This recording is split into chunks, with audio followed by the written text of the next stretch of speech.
Alors cette fois-ci ça va être une vidéo sur les murs en paille porteuse avec la technique brocoli inventée par Gurun Manro, inventeur de la paille qui vit dans la forêt de Brocéliande. Donc là, ce qu'on peut voir c'est que on a des bottes de paille qui reposent sur des biobriques, ce sont des briques de 30 cm de large qui font office de soubassement. Ça permet que l'eau du sol ne soit pas en contact avec les bottes. Plus tard, à l'extérieur, ce sera enduit de chaux, et puis à l'intérieur, ce sera l'enduit terre, comme sur les murs. Donc, qu'est-ce qu'on voit sur ce mur? Des bottes de paille, des ficelles et des précadres. Bon, là, les précadres, ils sont un petit peu spéciaux parce qu'il y a eu des changements dans les plans. Donc, on va pas forcément en faire des exemples. Mais on peut vous montrer des précadres plus simples où il n'y a pas eu de questionnement. Voilà, donc là, c'est du 10 par 10. Avec des assemblages mi-bois. Et puis en fait on se débrouille pour que le précadre fasse une hauteur en multiple de rangs de bottes. Donc 1, 2, 3 rangs de bottes. Même si la fenêtre est plus petite, ça c'est pas grave. La fenêtre elle viendra ici, mais notre précadre il vient jusque là. Ce qui fait que c'est très simple ensuite pour finir les rangs. Et donc le précadre il sert à poser la fenêtre et surtout à reprendre la charge en fait. Qui vient sur le dessus, qui ne doit pas venir sur la fenêtre. Doit être reprise par quelque chose. Voilà, et puis ça sert à garder une continuité dans les ficelles, parce qu'en fait chaque botte est ficelée à sa voisine. Donc quand on arrive à un précadre, on se ficelle au précadre, et donc on a bien une continuité partout sur le mur, tout est ficelé. Voilà, donc on va vous montrer une botte maintenant, avec tous les petits détails que ça comporte.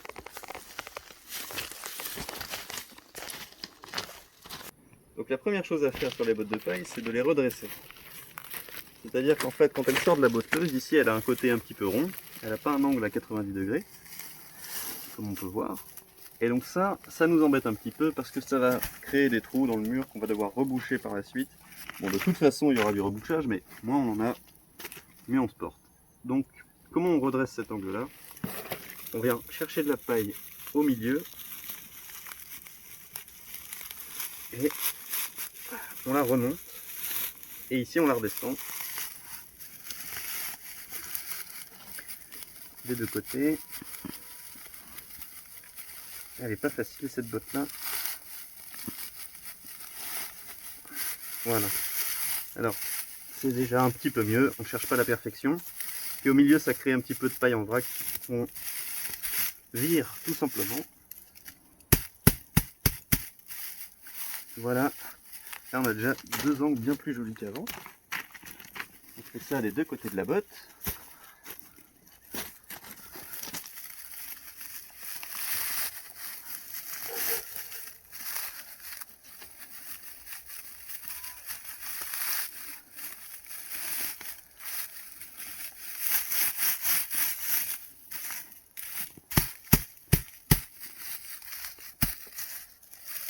Voilà, là on a redressé la botte. Ensuite, on va étaler de la barbotine. Parce que donc on fait la technique du brocoli, c'est-à-dire brocher, coller, lier. Donc brocher, c'est avec des broches en bois qu'on va vous montrer un peu plus tard. Coller, c'est avec de la barbotine. La barbotine, c'est tout simplement de l'argile et de l'eau. C'est une colle à larger. Et lier, c'est avec les ficelles. On va vous montrer ça juste après. Donc, on va étaler la barbotine sur une partie de cette botte. Alors, laquelle on va choisir? En fait, il y a deux côtés sur une botte. Il y a le côté ici qui a été coupé et qui crée un peu des vagues. Et il y a l'autre côté qui a été plié par la botteuse et qui est beaucoup plus plat. Donc comme en pierre sèche, on va choisir le côté plat pour la base de notre botte. Donc ce sera ça le dessous. Et donc c'est ça qu'on va barbotiner. Et puis on va barbotiner ici sur le mur, là où elle arrive. On barbotine les deux côtés et ensuite on la colle. Alors pour faire ça, on va d'abord retirer toute la paille qui est un petit peu en vrac, qui n'est attaché à rien, les brins de paille comme ça.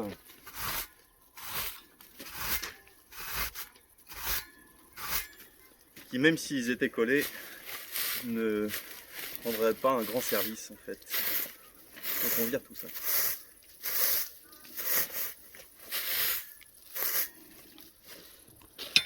Ensuite, on étale de la barbotine. On va vous montrer à la fin de la vidéo comment on fait la barbotine.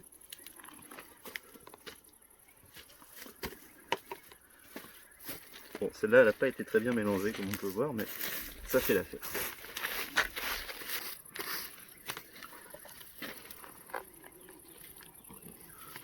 On en met aussi sur le mur.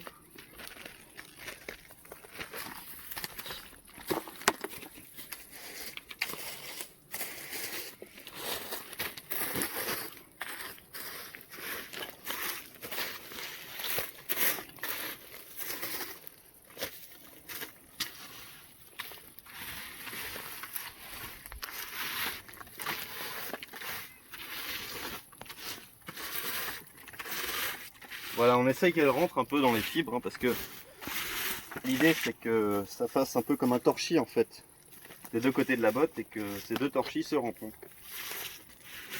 Hop là, et donc là il ne faut pas oublier les ficelles. Donc les ficelles,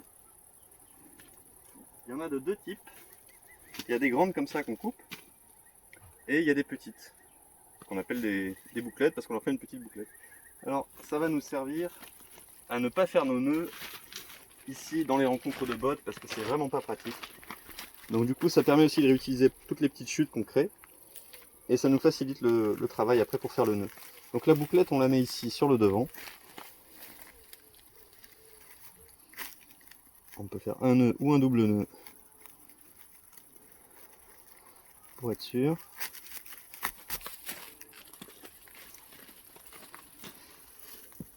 Donc là, cette demi-botte, elle est attachée ici au pré-cadre. Hein, et nous, on attache nos ficelles aux ficelles qui sont rattachées au pré-cadre, à celles qu'on a mis nous, et non pas aux ficelles qui viennent avec la botte, qui elles sont maintenant toutes molles, puisqu'on a recompressé la botte. Pas se tromper de ficelle.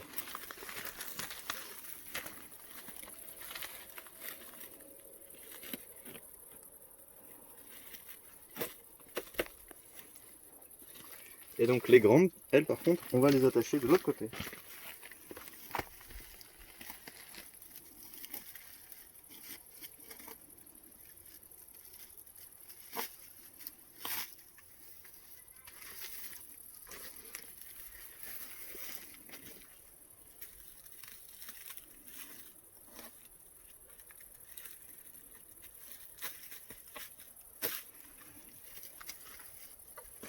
Ensuite, on pose la botte.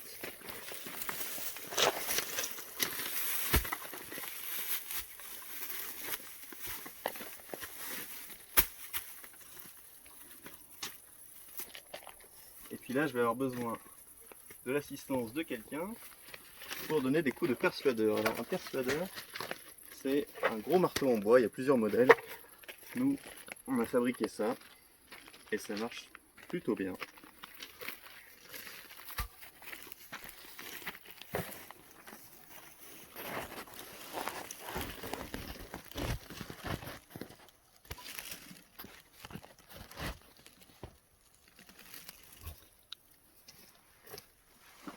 Donc là, tout simplement, j'ai passé ma ficelle, ma grande ficelle, dans la petite boucle. Voilà. Ce qui me permet de générer une forte tension en fait. Et donc pendant qu'il y a quelqu'un qui tape, il y en a un qui tire sur la ficelle. Voilà.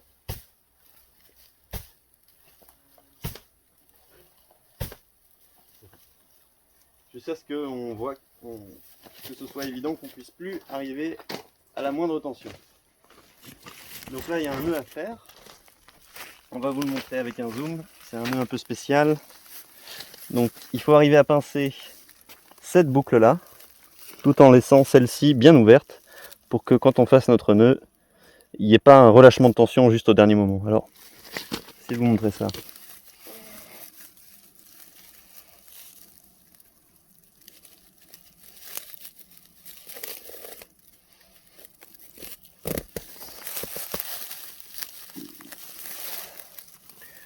Et voilà, là il n'y a pas eu de relâchement de tension. Je fais un double nœud pour être sûr que ça ne bouge pas. Et voilà, et là j'ai une chute que je vais pouvoir couper pour faire une bouclette. Voilà, donc bon bah il y a une ficelle en bas, une ficelle en haut bien sûr. Et puis ensuite on met la règle et le niveau pour vérifier que le mur est bien d'aplomb. Et puis voilà, on met aussi des coups de persuadeur sur le dessus pour que la botte colle bien avec celle d'en dessous. Voilà, on fait tout ça bien comme il faut. Alors on va montrer les broches maintenant. Donc les broches, c'est des pieux comme ça, qui font entre 3 et 4 cm de diamètre. Ici on est entre du châtaignier et du noisetier, on a pris ça dans la forêt d'à côté. On fait une pointe au bout. Et donc il y a plusieurs techniques, on peut faire des broches qui font 2 rangs. Nous on a choisi de faire des broches qui font 3 rangs. Et donc on en met une série au rang 3 et une série au rang 5. Ce qui fait que cette botte là, elle est vraiment... c'est celle qui est au milieu, celle qui a envie de bomber. Elle est vraiment prise 2 fois, quoi. Donc là on a déjà fait toute une série, on fait des marques à la bombe pour les repérer plus tard. Ce qui fait que quand on mettra celui du rang 5, et ben forcément on le met au milieu pour pas retomber dans le premier qu'on avait mis. Voilà l'idée.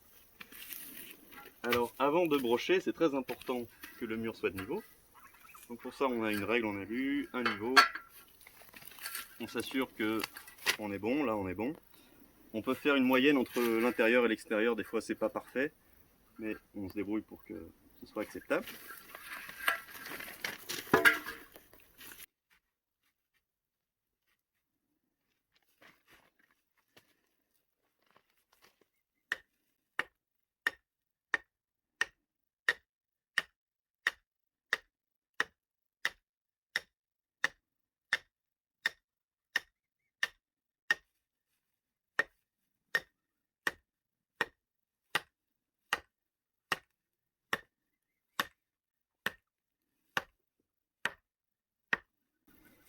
C'est là qu'on voit que c'est pas si facile de faire entrer une broche. Ça prouve leur efficacité. C'est vraiment compact dans la botte, quoi. Voilà pour les broches.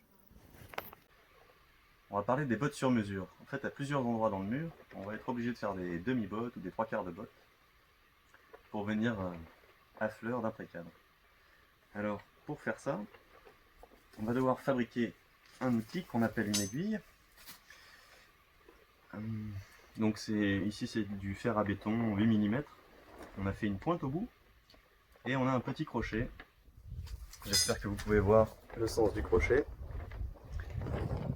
Et donc on en a 2 comme ça. Et c'est tout ce dont on a besoin pour commencer. Alors là j'ai pris une botte. On voit qu'elle a un côté qui n'est pas très beau. Donc elle est une bonne candidate pour faire une botte sur mesure. On va mettre le beau côté contre le poteau. Comme ça. Là, il est question de savoir la mesure. Donc, quand on va mesurer l'espace entre une botte de paille et un pré-cadre, si la botte de paille est compressée, hein, c'est important de faire la mesure une fois que la botte de paille est posée, compressée, persuadée. Donc on peut prendre la mesure jusqu'au pré-cadre et on rajoute 2 cm à peu près. Peut-être ça dépendra de votre manière de compresser les bottes, mais moi avec 2 cm ça marche bien. Donc là pour l'exemple, on va dire que j'ai besoin d'une botte qui fasse 50 cm. Donc je vais l'écraser contre le poteau pour lui donner déjà une certaine compression. Et à 50 cm, je fais un repère en plantant une des 2 aiguilles. Voilà. Ensuite, je vais planter une aiguille. Donc je vais la planter de l'autre côté parce que ce sera plus pédagogique, mais vous allez voir qu'elle va dépasser par ici au niveau des ficelles. Donc forcément je la plante alignée à celle-ci, hein. C'est bien l'idée.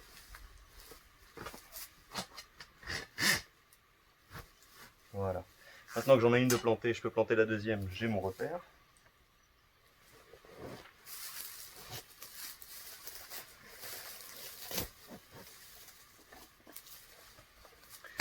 Maintenant il va me falloir de la ficelle.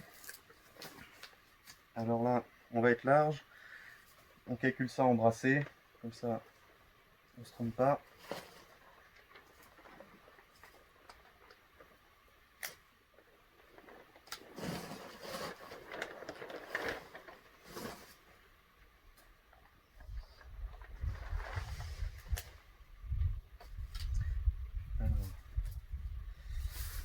On va passer donc dans le petit crochet. Et là on peut tirer l'aiguille. Faire la même chose en bas. Voilà, les ficelles sont passées. Maintenant, moi je suis droitier, donc je vais faire mon nœud de ce côté-là. Donc je vais faire la boucle de ce côté-là.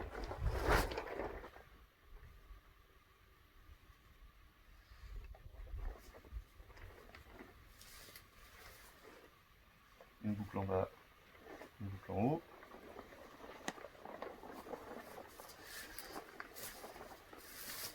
Donc là, il ne faut pas se tromper de ficelle, bien sûr. Je vais commencer par celle du haut. Hop là, c'est parti.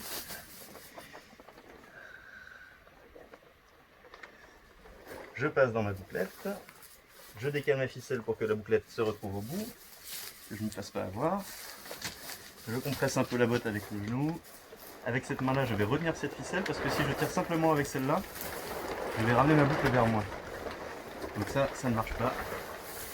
Donc, au départ, je tiens un peu cette ficelle-là aussi. Voilà, et là je peux arriver à une bonne compression. Ensuite, je fais le fameux nœud de botte de paille. Là, je maintiens la pression avec mes doigts.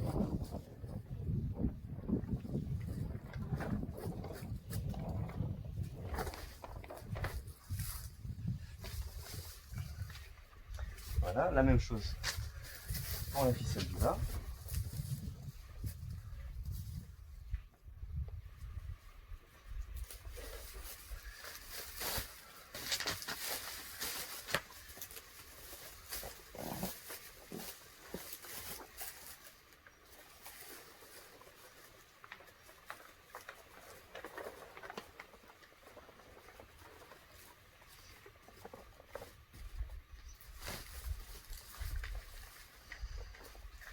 Et voilà.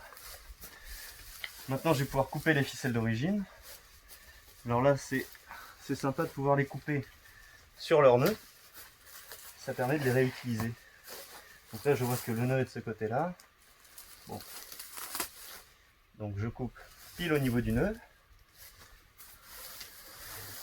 Et si je me retrouve avec un nœud en milieu de ficelle, plus tard, ça gêne pour passer dans les bouclettes. Même chose avec celle-là.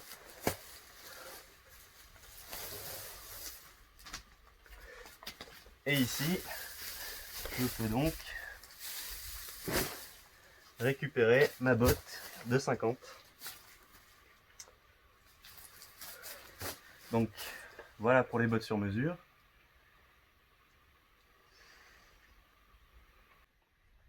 Ici on voit la semelle en terre-paille qui est entre les briques et les bottes de paille.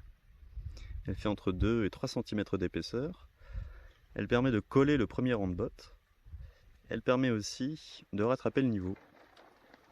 C'est un mélange qui peut être fait à la main ou à la bétonnière. On peut voir aussi un précadre qui est fixé par-dessus directement. Il a été vissé jusque dans la brique grâce à des chevilles pour matériaux creux. Un petit point sur le rebouchage.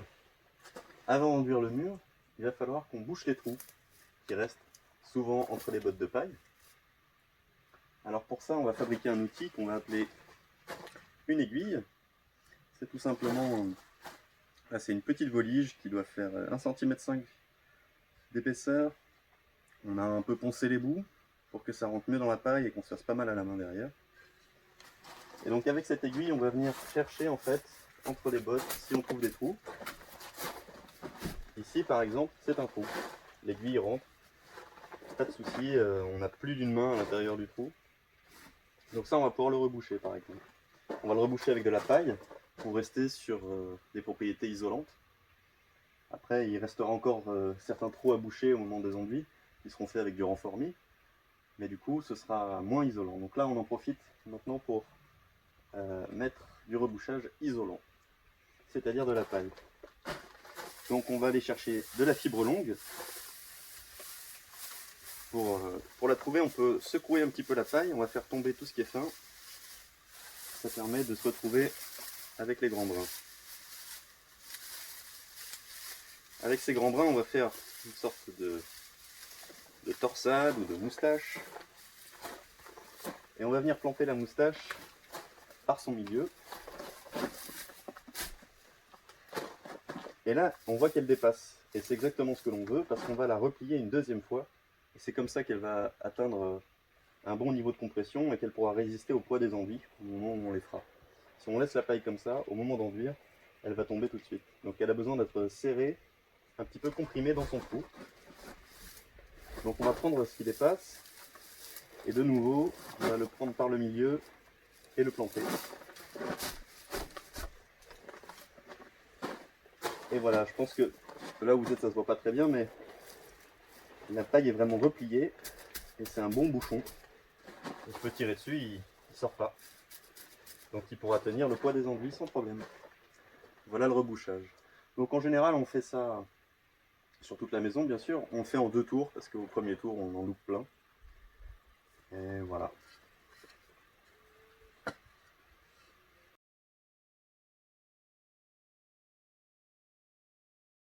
Et si vous vous demandez pourquoi ces 2 outils s'appellent des aiguilles, c'est parce qu'on peut choisir de faire celle-ci un peu plus longue, un trou au bout, et du coup elles nous servent également pour passer les ficelles des bottes sur mesure. Bon, alors on va vous montrer comment on fait la barbotine. Alors ici, c'est pas très compliqué parce qu'on la tamise pas. On prend la terre du terrain qui est déjà argileuse, et donc on va d'abord la laisser reposer dans une poubelle pendant plusieurs heures pour que l'argile se gorge d'eau, et ensuite seulement on pourra mettre notre malaxeur. Alors pour commencer, donc on a une poubelle vide dans laquelle on va mettre de l'eau. Alors nous on a regardé qu'avec notre argile on était à peu près à 1 volume d'eau pour 4 volumes d'argile. Donc là je vais mettre un seau et demi. J'ai pas envie de remplir la poubelle complètement, sinon c'est compliqué à mélanger. Voilà. Donc on met d'abord l'eau pour pas que l'argile s'accumule au fond et qu'elle reste sèche. Et puis ensuite on envoie l'argile doucement. Et voilà. Et on remplit la poubelle.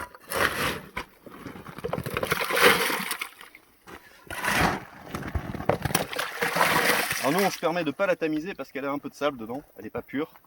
Ce qui fait qu'elle se dissout très facilement.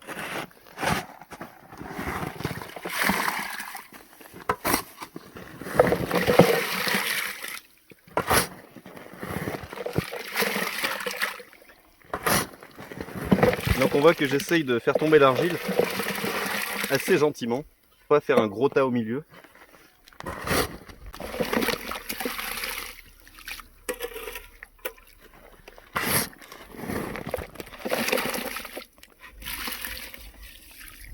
Voilà, je vais m'arrêter là parce que je vois que j'arrive à peu près à la surface de l'eau, c'est très bien. Ça va se gorger d'eau et puis ensuite on pourra mettre le malaxeur. Donc on le laisse comme ça pendant plusieurs heures, en le refermant pour ne pas que ça s'évapore. Et donc là celle-ci elle doit avoir peut-être 4 heures. Alors je commence par lui mettre quelques coups de pelle pour la bouger un petit peu, casser les gros grumeaux.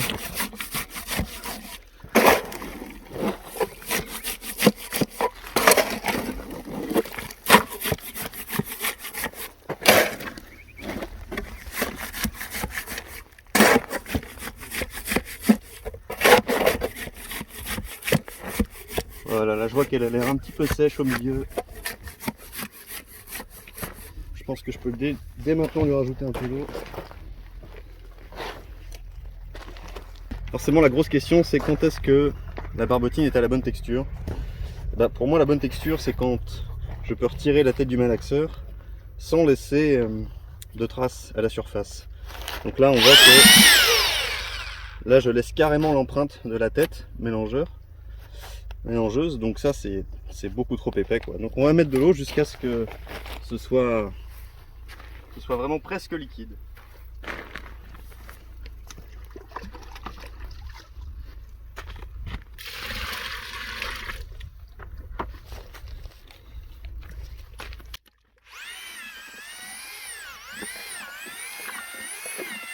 avec des mouvements comme ça du bas vers le haut pour faire remonter l'argile sèche qui est au fond.